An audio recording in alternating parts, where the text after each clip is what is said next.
Ich habe alles. Ein Haus in der Toskana mit großem Pool, eine Aussicht wie aus einem Fantasy-Film, einen überdimensionierten Aschenbecher. Frauen sowie Männer finden, dass ich eigentlich gar nicht so hässlich bin. Aber irgendwie habe ich doch das Gefühl, als ob etwas fehlt. Nämlich einen BYD Sea Lion 7. Optisch fällt uns auch schon direkt auf, dass er sehr viel Ähnlichkeit mit dem BYD Seal hat, nämlich durch die zackenartigen oder Sea Lion-mäßigen Zähne eben, die unter den Scheinwerfern quasi hervorgehen. Es hat eine allgemein sehr sportliche und markante und zackige Form, aber dennoch mit geschwungenen Linien. Es beruhigt etwas das sportliche Design, finde ich sogar, durch die geschwungenen Linien. Sie sind nicht zu zackig quasi. Als Beispiel sieht man hier diese Form vom unteren Stoßfänger hoch, fast bis zu den LED-Scheinwerfern, ist diese Linie hier zum Beispiel geschwungen und nicht gezackt. Das ist so eine Art Wellenform, was wiederum zum Ocean-Thema von BYD passt. Ich muss mich entschuldigen, das Auto ist todesdreckig. Ich bin wie Colin McRae Rally-Style hier durch die Toskana gefahren und deswegen ist ja alles ein bisschen staubig, aber das tut uns jetzt keinen Schaden.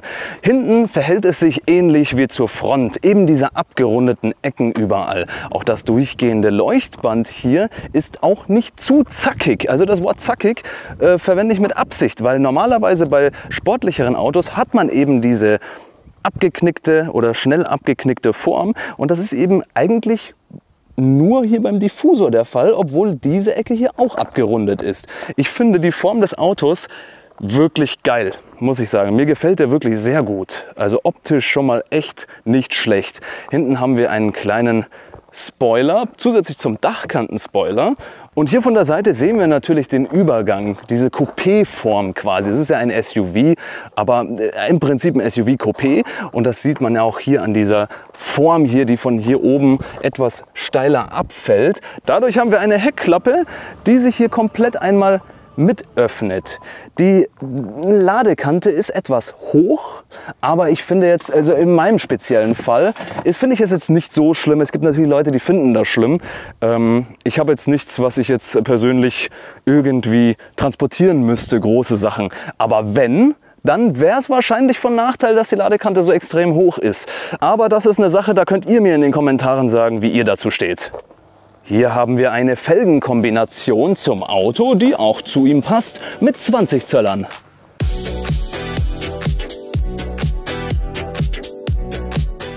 Bevor wir zum Interieur kommen, schauen wir uns doch ganz kurz die technischen Daten an.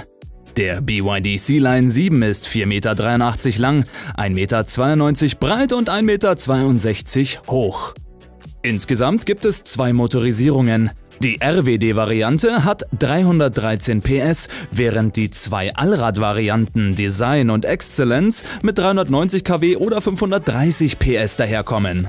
So kann der RWD in 6,7 Sekunden und die 2 Allrad-Varianten in 4,5 Sekunden von 0 auf 100 fahren. Auch gibt es insgesamt nur 2 Batterievarianten. Eine 82,5 Kilowattstunden große für den RWD und den AWD in der Design-Variante und 91,3 Kilowattstunden in der AWD Excellence-Variante. So hat man eine WLTP-Reichweite von bis zu 502 Kilometer je nach Modell. Mit bis zu 11 Kilowatt kann das Auto AC laden und an der DC-Schnellladesäule kann er mit bis zu 230 kW reinballern. In den Kofferraum kann man dann auch noch 520 Liter reinballern, erweiterbar mit umgeklappten Sitzen auf 1789 Liter. Auch kann eine Anhängerkupplung angebracht werden, mit der bis zu 750 Kilogramm gebremst in der RWD und 1500 Kilogramm gebremst mit der AWD-Variante gezogen werden können. Es ist wirklich schön umgesetzt, also Qualität ist hammermäßig. Wir sitzen also hier drin, wir haben das ist ja ein 4-Speichen-Lenkrad im Prinzip, ne? Unten abgerundet, beziehungsweise unten abgeflacht, Entschuldigung, mit Daumen-Rest hier für sportlichere Fahren. Und darauf haben wir natürlich einigermaßen, was heißt viele Knöpfe haben wir eigentlich nicht. Anruf, hier ist der Assistent drauf, lauter, leiser, nächster Track, voriger Track. Und hier sind die Assistenzsysteme, da drückt man einmal drauf. Das ist ähnlich wie bei Tesla, wo man den Hebel einmal, oder beziehungsweise hier auf der Seite, den Hebel einmal für den Autopilot startet. Das hat der hier. Und hier kann man die Kameras starten. Und dann kann man hier einmal quasi das Auto unsichtbar machen oder halt als 3D-Modell dalassen. Und man kann hier das hier machen. Und das ist natürlich sau cool. Das können normalerweise auch meistens nur sehr teure Autos. Und da kann man hier quasi bei der 3D-Ansicht einmal so umswitchen die ganze Zeit. Und dann kann man sogar so machen, dass man die Vorderräder sieht. Also wahnsinnig gut, wahnsinnig gut. Und man kann hier natürlich allgemein die einzelnen Kameras durchschalten. Oder auch beide, ne? Vorne rechts, also vorne links, rechts, seitlich links, rechts, hinten links, rechts. Ne? Also sehr geil. Wenn man nach hinten gucken will, ob der Hintermann zu nah auffährt, kann man das hier tun. Sehr schön. Allgemein, das ist jetzt das normale Navi. Ich hoffe, das blendet nicht zu sehr. Laderoutenplanung, so rum, ist etwas rudimentär, denn man kann anscheinend, wenn man filtert, nur größer oder ist gleich 50 kW suchen oder beliebig. Das war's. Man kann nicht nach mehr filtern. Ich kann jetzt nicht sagen, hey, zeig mir nur 150 kW Säulen, zeig mir nur 350 kW Säulen. Das geht nicht. Sehr schade. Deswegen habe ich bei dem Auto auch bei unserem Roadtrip die Ladeplanung über Drittanbieter-Apps hauptsächlich gemacht. Habe mich halt vorher kundig gemacht, mehr oder weniger, und habe das dann in dieses Navi eingegeben. Das heißt, ich habe zwischen Android Auto und diesem Navi ständig gewechselt, damit der auch vorheizt, ne? Oder damit er die Batterie vorkonditioniert, weil das geht ja über das Android Auto nicht, wenn man über Google Maps die Route eingibt. Genau, das ist das Navi von dem Auto. Es ist sehr intuitiv bzw. responsiv. Funktioniert tadellos, es lädt auch sehr schnell, ne? Wenn man das mal hier guckt. Eigentlich im Prinzip Echtzeit. Die Karte lädt ein bisschen nach, aber das finde ich jetzt nicht ultra schlimm oder so. Funktioniert sehr gut. Hier haben wir die Fahrassistenten. Hier haben wir natürlich den intelligenten Tempomat ICC und der funktioniert ganz gut, wobei ich nicht so Vertrauen habe in diese ganzen Assistenten allgemein. Da bin ich aber so. Ne? Bei meinem Tesla war das schon ziemlich gut gemacht. Dem konnte man im Prinzip zu 99% fast vertrauen, mehr oder weniger. Aber bei dem Auto ist es manchmal so, da habe ich das Gefühl gehabt, er hat mich zu nah in die Leitplanke oder zu nah an den rechten Spurrand oder sowas gefahren oder gelenkt, wo ich dann eingegriffen habe. Deswegen, da bin ich etwas vorsichtig. Und da sieht man die ganzen Assistenzsysteme. Notfall-Spurhalteassistent, Totwinkelerkennung, Türöffnungswarnung, intelligente Fernlichtsteuerung, elektronische Stabilitätsregler, ESC, Bergabfahrkontrolle, Parkassistent, Spurhalteassistent. Also man sieht schon, der hat einen Haufen Zeug. Einen Haufen Zeug. Es hört nicht auf, doch, hier hört es auf. Okay. Also er hat wirklich eigentlich so gut wie jeden Assistenten, den man sich vorstellen kann. Und da hat man dann den Energieverbrauch. Ich habe bis jetzt 25,4 Kilowattstunden verbraucht. Da ist die Fahrt aber von Florenz oder eine Stunde südlich von Florenz bis München dabei. Plus, ich bin gestern noch durch München gefahren, testweise.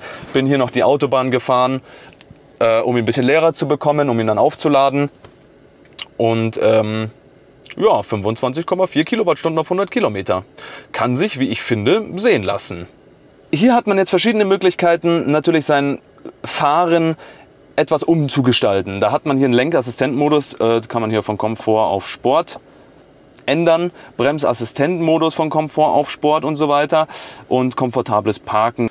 Was mich heutzutage aber an den neueren Autos oder Elektroautos ein bisschen nervt ist, ich zeige euch das mal kurz, wenn ich jetzt auf die Klimaanlage gehen möchte, ne? Oder einstellen möchte, dann muss ich hier genau diesen Pfeil hier treffen und dann kann man hier natürlich einfacher hier so rumdrehen. Ja, als Beispiel. Man kann natürlich auch hier direkt quasi in die Mitte tippen und dann kann man hier die Belüftung einstellen. Ne? Da merkt ihr schon, der ballert direkt los. Und dann hat man hier quasi während dem Fahren mehrere Tastendrücke zu machen auf dem Bildschirm, wo ich da drauf gucken muss. Und dann möchte ich zum Beispiel die Belüftung einstellen und dann muss ich in ein weiteres Untermenü gehen, um das dann hier einzustellen. Also das ist halt das Manko, wenn man also gar keine Knöpfe mehr hat, unter anderem für die Klimaanlage. Das ist puh. Das ist eine Sache, die kann natürlich bei unaufmerksamerem Fahren, sage ich mal, zu einer Katastrophe werden. Aber das ist nicht nur bei diesem Auto so, das ist mittlerweile bei vielen Autos so, was echt schade ist. Also wenigstens ein paar Knöpfe für die Klimaeinheit würde ich in Zukunft schon begrüßen. Unter anderem hat er, wie ihr schon gemerkt habt, Sitzbelüftung, Sitzheizung, Lenkradheizung, Heckscheiben- und Außenspiegelheizung. Die Rückbank hat auch Sitzheizung.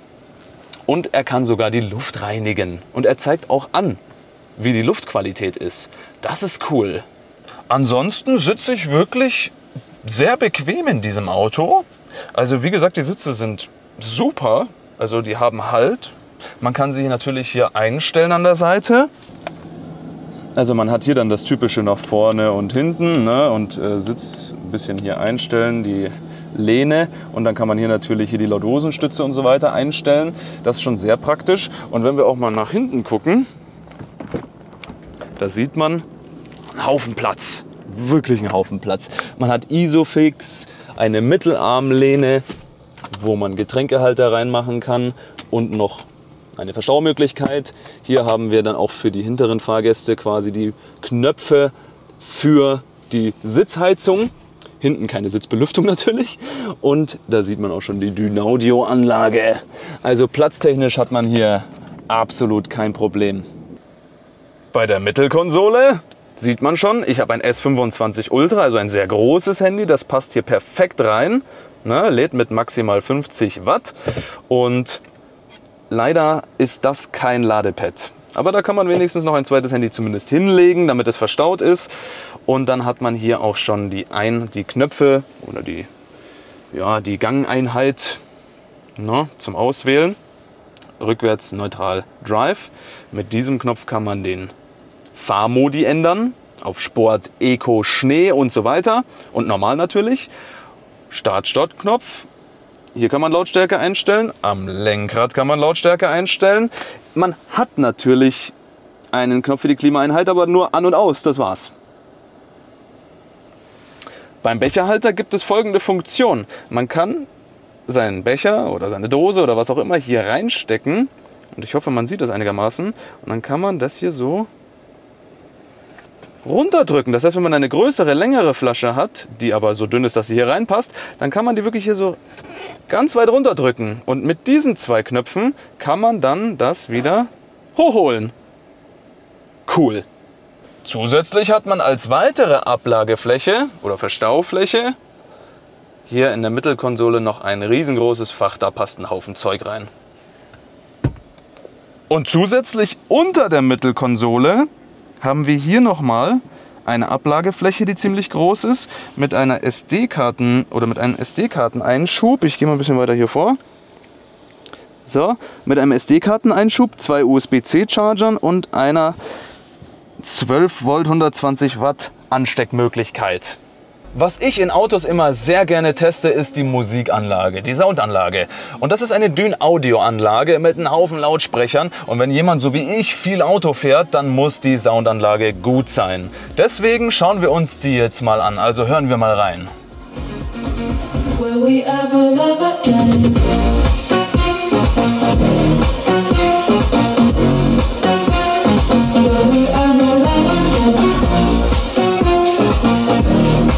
Ja, was kann man sagen? Die Anlage ist sehr gut. Der Klang ist sehr, sehr, sehr gut sogar. Das Einzige, was mich ein bisschen nervt, ist ein bisschen zu wenig Bass. Man hat zu wenig Einstellmöglichkeiten. Und es ist ein bisschen zu leise tatsächlich. Also es könnte noch lauter gehen, wenn man jetzt Aufmerksamkeit auf sich ziehen wollte oder so. Aber das sind so meine Anmerkungen zu der Soundanlage. Allerdings eigentlich so gut wie kein Manko. Die sehen cool aus, sie hören sich gut an, gar kein Problem. Wo gibt es schönere Straßen als in der Toskana, um mit dem C-Line 7 da durchzuballern? Ballern natürlich nur in Anführungszeichen. Aber ich finde, man kann hier sehr gut Fahrwerk zum Beispiel checken, denn die Straßen sind etwas unebener, sage ich mal. Wir fahren aktuell im normalen Modus, im Standardmodus. Ich versuche jetzt mal den Sportmodus zu finden, nachdem ich diese undurchsichtige Kurve hier durchfahren habe. Schauen wir mal. So, jetzt ist auf Sport. Ja, man merkt direkt an der Gasannahme, dass da was geht. Das Auto hat jenseits von 520 PS und das merkt man auch. Boah, also er zieht wie blöd. Muss man direkt sagen. Beim ersten Gas oder beim ersten Tritt aufs Gas merkt man, die Kiste schießt vorwärts. Ich habe auch direkt gemerkt, beim ersten Mal Gas geben, dass das Fahrwerk, eventuell habe ich was falsch eingestellt, das lasse ich mal vorweg, aber auf den ersten Blick oder das erste Gefühl war, dass das Fahrwerk ein bisschen zu schwammig ist für die Leistung. Weil wenn ich Gas gebe, das ganze Auto zieht so nach hinten und nach vorne mit. Ne? Und auch wenn ich hier so mache, ja, die Lenkung ist direkt, das muss man schon sagen. Ja, das Fahrwerk ist zu weich, definitiv. Das Fahrwerk ist zu weich für die Leistung, das merke ich direkt. Naja, man sitzt in einem 500 PS Kübel und was macht man da wohl? Natürlich Vollstoff geben. Und da merkt man schon, ja, also was man direkt merkt auf jeden Fall ist, er zieht wie blöd. Also das Ding hat Leistung, auf jeden Fall, offensichtlich. Aber was man auch merkt, ist, dass das Fahrwerk ein bisschen zu schwammig ist, will ich sagen. Also es ist nicht wirklich hart oder so, es ist nicht wirklich ultra sportlich. Aber auf den ersten Blick, das Fahrwerk hält nicht so ganz mit der Leistung mit.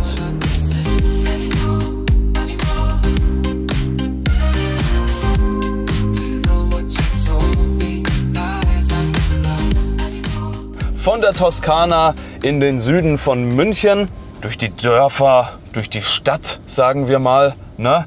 Und schauen mal, wie sich das Auto hier im Straßen-Stadtverkehr so macht. Man darf jetzt dazu sagen oder nicht vergessen dazu zu sagen, dass das Auto recht breit ist. Also wir fahren jetzt hier mal durch die 30er-Zonen, hier bei mir in der Nähe sind ganz viele Radfahrer, ganz viele engere Straßen, auch parkende Autos auf der Seite und so weiter. Deswegen fahren wir da jetzt einfach mal durch. Dazu sei gleich gesagt, ich bin im Eco-Modus, damit wir nicht gleich so viel Gas geben, weil man kann ja hier nur 30 fahren. Ich möchte nicht zu schnell fahren und es ist schwierig mit dem Auto nicht schnell zu fahren, weil der hat wirklich Leistung. Man drückt nur so ein bisschen aufs Gas und zack, das Auto ist auf 50, 60, sofort. Sofort. Na? Deswegen immer schön aufpassen beim Autofahren. Und schön auf seine Umgebung achten mit dem dicken Brummer hier. Das finde ich ja cool. Aber auch ein bisschen nervig, ehrlich gesagt, denn jedes Mal oder fast jedes Mal, wenn man an der Ampel steht und einen Blinker reinmacht und nach rechts oder links abbiegen will, je nachdem, macht er die passenden Kameras dazu an. Es ist eine geile Funktion, nur manchmal ein bisschen nervig, weil ich will vielleicht gerade eine Route sehen, die ich ins Navi eingegeben habe und dann zeigt er mir sie halt dann gerade nicht an und dann weiß ich nicht, hey, muss ich nach der Rechtskurve vielleicht gleich wieder rechts abbiegen oder so. Na, ihr versteht, was ich meine. Aber an sich ist es eine geile Funktion. Man sieht hier direkt, ob man am Randstein ist oder nicht. Also deswegen schon mal echt sehr gut. Ein bisschen Gewöhnungssache halt, aber super.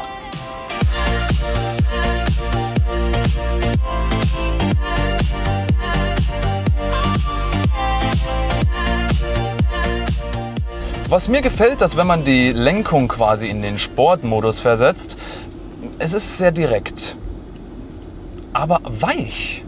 Ne? Er lenkt weich zurück, aber direkt. Also in der Ortschaft ein super Fahrgefühl. Durch dieses weichere Fahrwerk hat man auch das Gefühl, die Bodenwellen oder diese Stompen da, oder wie nennt man denn das, diese Gullideckel da, nicht so sehr zu spüren. Hier zum Beispiel sind wir über so eine kleine Fahrbahnmarkierung gefahren und man spürt die so gut wie gar nicht. Ist ein Vorteil.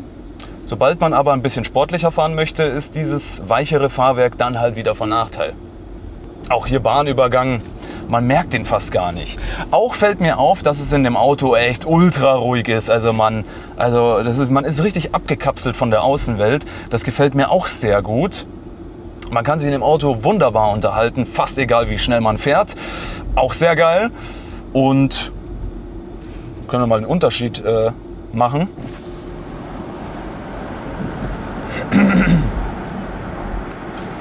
Und Fenster wieder zu. Hoppala. Hermetisch abgeriegelt. Jetzt hat das Auto ja diese Geschwindigkeitswarntöne und die kann man ausschalten, indem man wie beim Handy so quasi von oben nach unten geht und dann einmal hier drückt und das wieder nach oben schiebt. Das geht echt schnell und ohne Probleme. Und dann hat man diese ständigen Warntöne, wenn man so 1 km/h zu schnell ist, hat man dann nicht mehr. Man könnte eigentlich sagen, man schwebt mit dem Auto über die Fahrbahn. Wirklich, also ein sehr angenehmes Fahren bis jetzt. Also Stadtverkehr, gar kein Problem. Bisschen aufpassen muss man, wenn es so diese engen Seitenstraßen sind, wo die Autos dann überall parken. Da muss man ein bisschen aufpassen mit den Außenspiegeln und so, weil das Auto ist wirklich breit. Ne? Darf man halt wirklich nicht vernachlässigen und nicht vergessen. Und ansonsten gar kein Problem. Parkplatz ist vielleicht noch ein Problem, weil das Auto ist relativ groß, wie gesagt, und relativ lang. Aber auch das, also mit den ganzen Kameras da einzuparken, das ist eine Wohltat, wenn man so viele Kameras hat und auch diese 3D-Ansicht und Vogelperspektive und sowas. Hammermäßig, da kann man gar nicht meckern. In dem Roadtrip-Video, was ich ja schon angesprochen hatte, das auch sehr bald kommen wird, wo Christopher im BYD Seal 6 DMI gegen mich, also im BYD Sea Lion 7, wo wir von circa einer Stunde südlich von Florenz bis nach München fahren werden. Und da musste ich zweimal laden. Aber deswegen zeige ich sie auch jetzt, damit man da mal einen Vergleich hat. Beim ersten Stopp hat er also von 26% auf 88%, ziemlich genau 34 Minuten geladen. Und beim zweiten Ladestopp hat er von 27% auf 83% 26 Minuten gebraucht.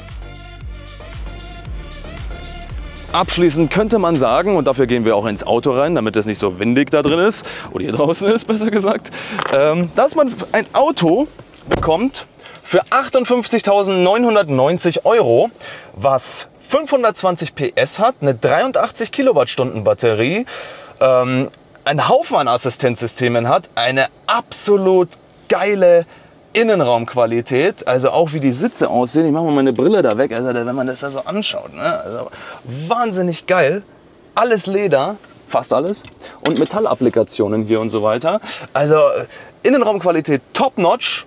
Muss sich vor einem Mercedes, BMW, Audi oder was auch immer nicht verstecken und finde ich sogar auf den ersten Blick besser tatsächlich, aber obwohl ich riesen BMW-Fan bin natürlich, darf man nicht vergessen. Und wahnsinnig, wirklich, muss man einfach so sagen.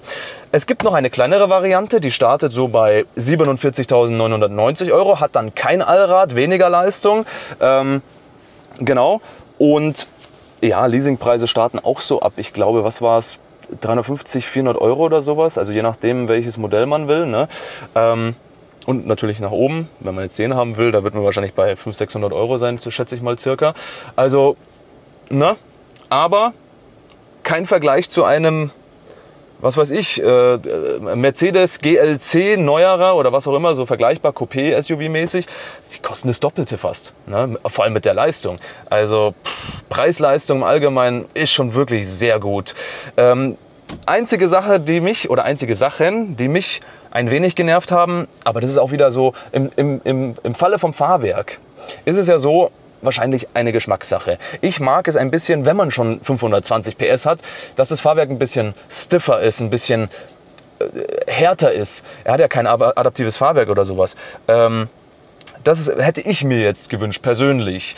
Könnt ihr mir in die Kommentare schreiben, wie ihr das so findet oder was ihr euch da gewünscht hättet oder wünschen würdet. Wenn man so sagen will. Weil es ist, finde ich, zu schwammig, das Fahrwerk für die Leistung. Also es ist, weiß ich nicht. Und das Laden jetzt. Also was wir in diesem Video gesehen haben, würde ich jetzt mal als Fail betrachten. Bin richtig umsonst zu früh aufgestanden, um das zu testen. Kann sein, dass ich einen Fehler gemacht habe, keine Ahnung. Wie gesagt, der Tesla neben uns, der war schon bei über 90%, als wir angesteckt haben. Und mittendrin war der auch schon fertig und der ist nicht höher als 100 kW gegangen. Was ich komisch finde, ihr habt ja die Ladekurve gesehen, die war wirklich schnurgerade so, also keine Ahnung. Das stempeln wir jetzt mal als Fail oder als Fehler meinerseits ab, weil ich kann es leider nicht nochmal testen. Aber wo ich es nochmal getestet habe, ist in unserem Roadtrip-Video mit Christopher. Der fährt ja in dem Roadtrip von eine Stunde südlich von Florenz bis nach München mit dem BYD Seal 6 DMI. und ich mit dem Sea Lion 7, also mit diesem hier. Und da war die Ladeleistung um einiges besser. Das seht ihr dann dort, deswegen das Video dürft ihr nicht verpassen. Deswegen abonnieren, liken und wir sehen uns dann beim nächsten Mal. Ciao.